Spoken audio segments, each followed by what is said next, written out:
When you have stress, play chess. When you fall on your ass, play chess for a real deal, for a Christian seal. Welcome to today's video. Today I will talk about some of the best moves which I played during my entire chess career. Of course, compiling such a list is quite subjective, but these are moves which I still remember many years later. Actually, the first 4 examples are going to show you moves that I think are objectively pretty strong and that I still remember many years later because I thought it's not so easy to find these moves. The last 2 examples are somewhat different. These moves in one case are easier, in the other case maybe it's not even the strongest sequence, but for reasons which I will explain, these moves are pretty special to me personally. So let's start with the first example.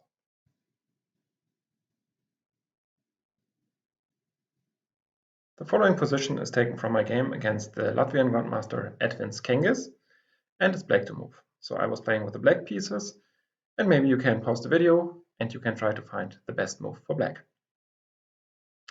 Well, first of all, it looks like the position is quite substantially better for white, because white is going to go rook ac1 and d6.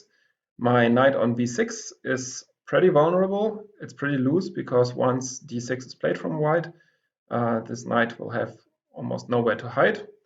Moreover, I'm less developed than he is, and so I need to act somehow quickly. The most obvious moves probably are something like queen e7, but queen e7 just runs into bishop c5. Queen f6, but again, queen f6 runs into rook ac1 or even knight e4. So these 2 moves are not possible. So then I started thinking and I thought, okay, I should play bishop f8, which is probably the move that most people would play in this position. And then I thought, okay, after bishop f8, well, he could go either something like queen d4 or queen f4, and then I don't really know why I put my bishop from g7 to f8, or maybe he could even go bishop c5, and now I exchange these 2 bishops, and I think it's not clear why black should aim to exchange this very strong bishop on g7 in the first place. So while bishop f8 is a decent move, I went for something else here, and yeah, so the move I played is the move knight to c8. This is one of the moves I'm most proud of in my entire chess career. And the reason is that on the one hand, it's a strategically very sound move. So the idea is to bring the knight to d6. Then I can protect against any threats on b7. And moreover, this bishop on g2 will look against the pawn on d5. So therefore, once I get my knight to d6, my position is rather solid. On the other hand, this move works tactically, and this needs some calculation. So my opponent actually went for the critical line, which is taking this pawn on b7. I went for knight d6, attacking the queen, and queen b4. And well, at first glance, it might look like, okay, I've lost a pawn, I improved my knight, but I didn't get anything concrete for it. So in this case, maybe this would not have been such a good move. But I have a continuation here, and the continuation is to go rook b8, attacking his queen. And the queen needs to keep the protection on the c3 knight, because my bishop is attacking that one. And therefore he went for the move queen to c5. And now I have a very nice way of constructing a perpetual, which is to go knight b7, still attacking the queen. He still has to remain control over the c3 knight. And after knight d6, if he now goes back to c5, the game ends in a draw by repetition. And what happens in the game is he went for queen d3. Actually, this even allowed me to continue the game.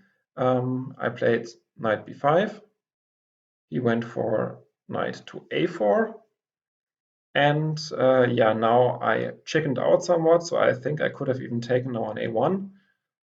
But I was a bit afraid of the resulting position after, say, takes, bishop f5, and maybe just queen d2 or something.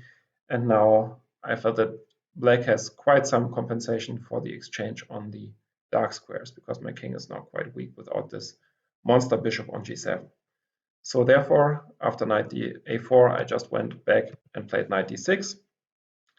And he has nothing better than to return with a knight to c3, because if he goes rook ac1, for instance, I have bishop b5, which wins the exchange on f1, and then I still keep this monster bishop on g7, and I'm just much better. So therefore, he played, after knight d6, he went knight c3.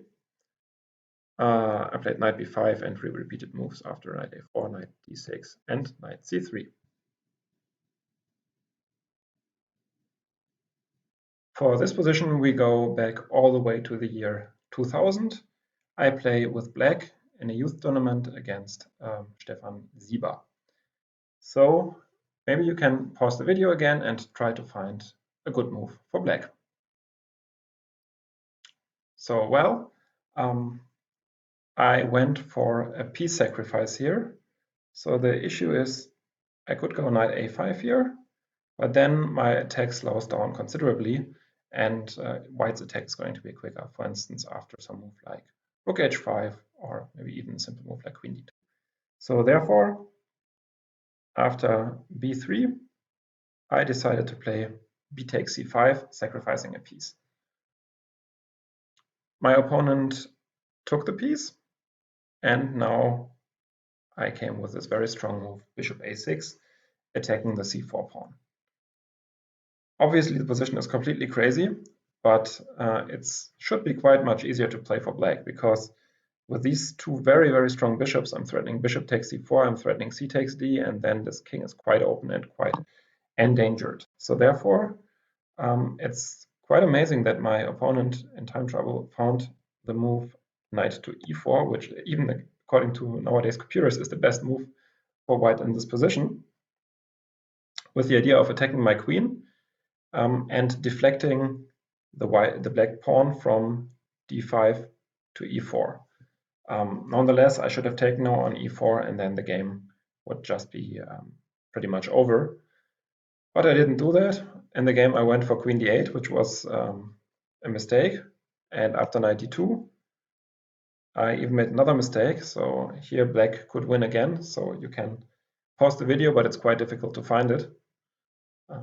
So yeah, the combination which would win for black now is to take on e2, where I in the game was afraid of bishop d3 with the threat of rook h8. But now black has rook e8, protecting against rook h8, because now I can take, and go king e7. So that's pretty deep. So none of us saw this during the game. The game continued with the move d takes c4. He played bishop e4. And now I should have, again, probably taken on e2 with very, very complex position, even though I lose the queen. But yeah, I went for queen a5 in the game. And here he could have kept an edge after the move knight to b1, when the position is still very complex. Instead, he went for the losing move h4, which allowed me to take on e2, check, takes. He takes another rook, but I can just take on d2, and I now win his queen. D takes c, and yeah, I don't even have to take the queen straight away, but I can even take the pawn first. Takes, and queen b4 check, followed by c3.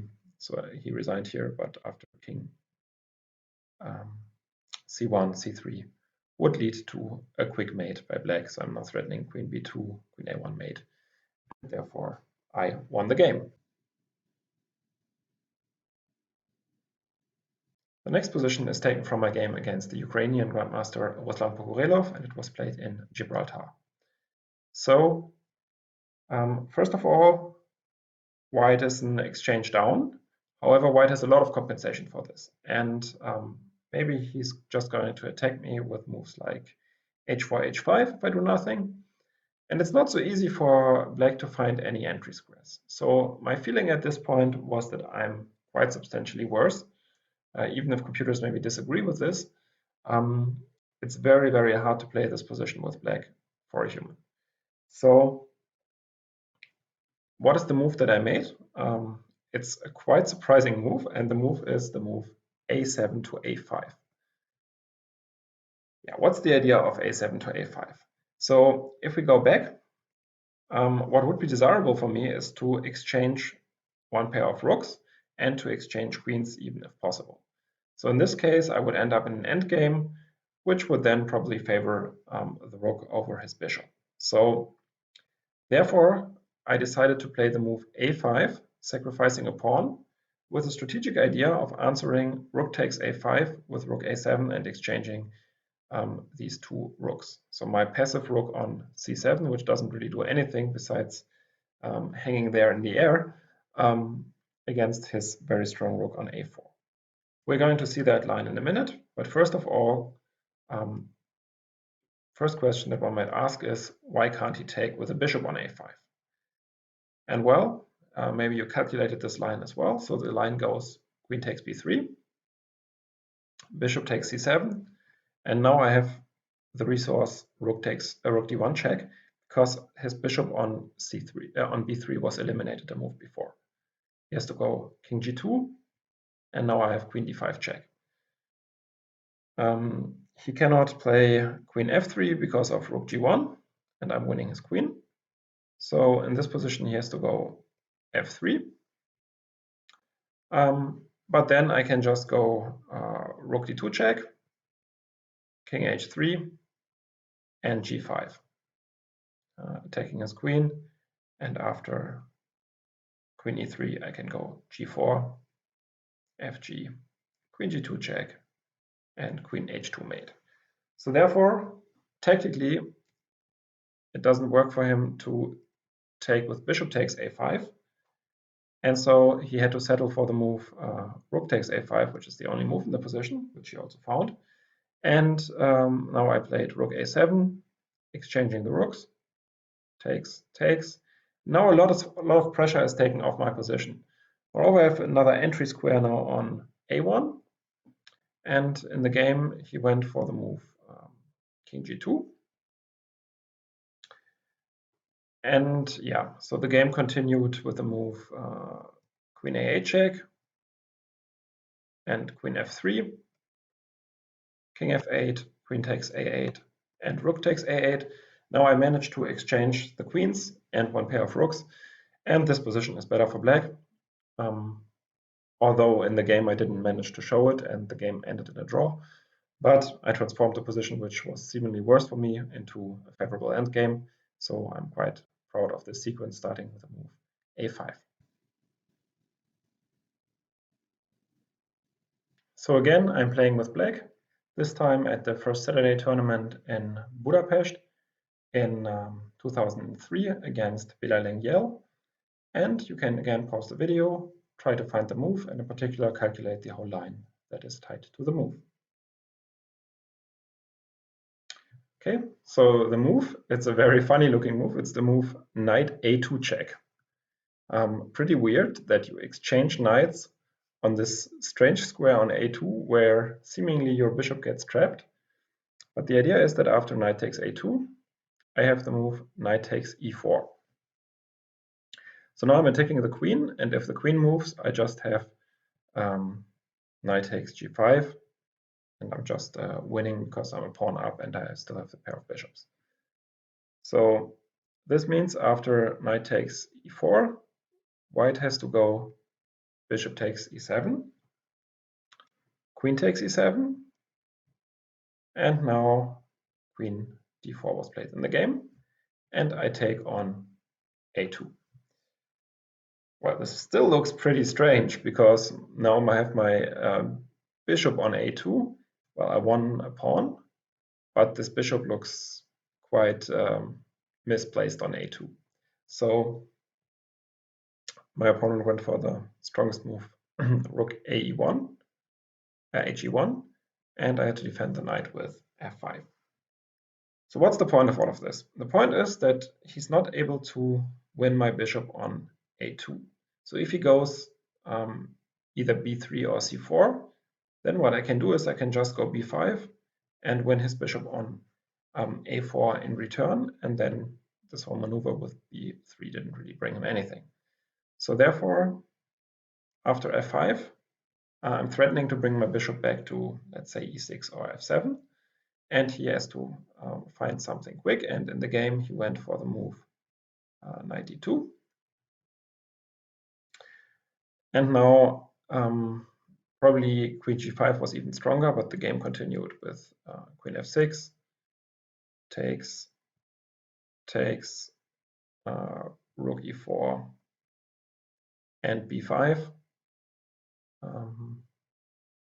takes, and yeah, he didn't go bishop b3, which was what I expected. Then I take on f2, but he went for the move b3, ba, takes, rook c4, rook a7, protecting the c7 pawn, and eventually I took on b3, and I was a pawn up in the rook endgame, which I later on converted.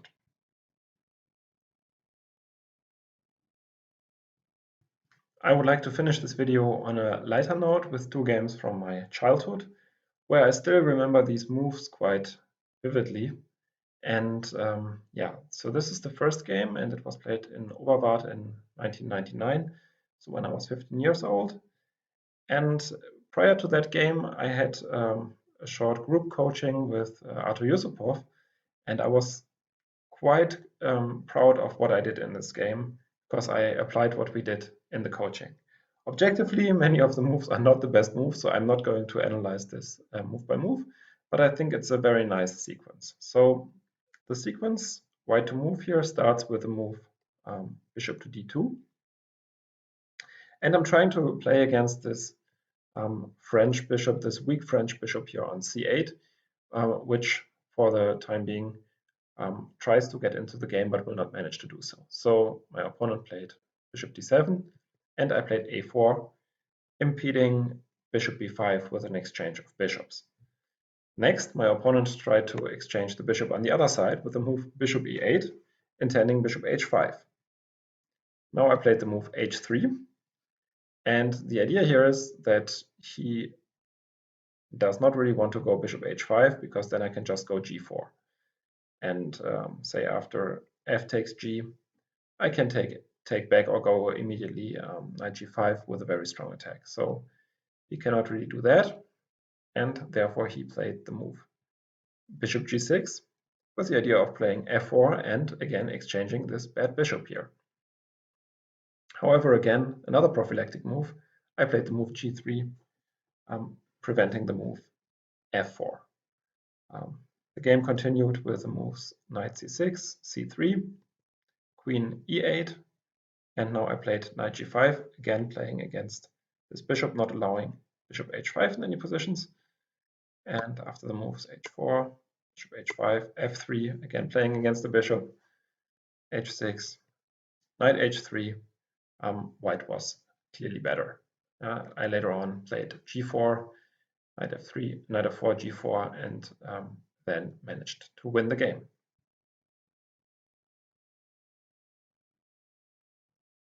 The last position is against my old rival and nowadays friend Florian Grafle, and it was played in the German Championship under 13, and it's white to move. Yeah, so this is much easier, of course, than the rest of the exercises. White can just take the bishop on d4, black takes back, and white goes knight f6 check, and wins back the queen, and white is a piece up, takes, rook d8, check, and the game ended after rook e7 check, king h8, knight f6, and black is going to get mated on h7. Yeah, so this position is somewhat special to me, and the move queen takes d4, because this was later on shown in the Jugendschach, so in a chess magazine for youth players in Germany.